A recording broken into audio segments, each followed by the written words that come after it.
Assalamualaikum. Perkenalkan, saya Syahril Ramadana. Saya akan membahas tentang fisiologi dan beban kerja. Sebelumnya, apa itu fisiologi sih? Fisiologi merupakan salah satu cabang ilmu ergonomi yang fokus terhadap pengukuran energi yang dikeluarkan atau energi yang dikonsumsi oleh manusia dalam menjalankan aktivitasnya. Energi yang terjadi karena adanya proses metabolisme yang terjadi di dalam otot yang ditunjang oleh sistem kardiovaskular dan sistem pernafasan yang terdapat pada tubuh. Seperti gitu ya guys. Oke, next. Apa itu fisiologi beban kerja? Beban kerja adalah sebuah proses atau kegiatan yang diselesaikan oleh pekerja dalam jangka waktu tertentu. Jika pekerja mampu menyesuaikan dengan sejumlah tugas yang diberikan, maka hal itu tidak menjadi beban kerja.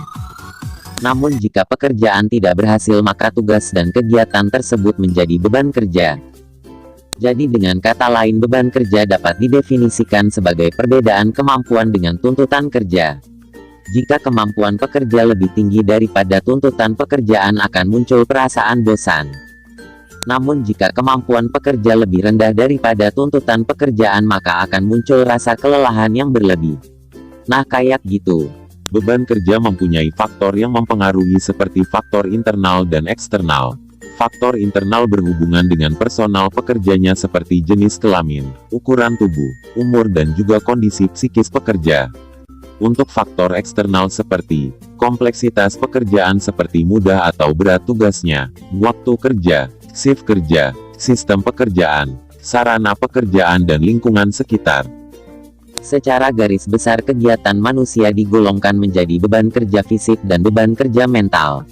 Beban kerja fisik adalah kerja yang memerlukan energi otot manusia sebagai sumber tenaganya, dan konsumsi energi merupakan faktor utama yang dijadikan tolak ukur penentu berat atau ringannya pekerjaan. Jika pekerjaan memerlukan kerja fisik yang besar, maka dapat menimbulkan cedera otot. Sedangkan beban kerja mental merupakan kerja yang melibatkan proses berpikir dari otak kita. Pekerjaan ini mengakibatkan kelelahan mental bila intensitas kerja ini relatif tinggi. Hal ini bukan diakibatkan oleh aktivitas fisik, melainkan akibat kerja kognitif seperti saraf dan otak. Studi kasus yang saya angkat yakni di PT PN 5 Sungai Pagar.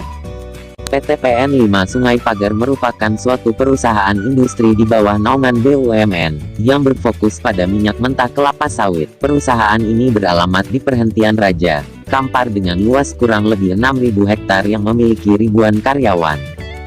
Permasalahan yang saya pantau bagi pekerja di PT PN 5 Sungai Pagar adalah terdapat pada kedua gambar tersebut. Saat proses pengambilan kelapa sawit terdapat kendala, yakni pada energi fisik. Pekerja dapat terjadi kelelahan serta terjadinya cedera otot pada leher dan lengan karena pekerjaan secara terus-menerus, sehingga pekerja cepat merasa kelelahan.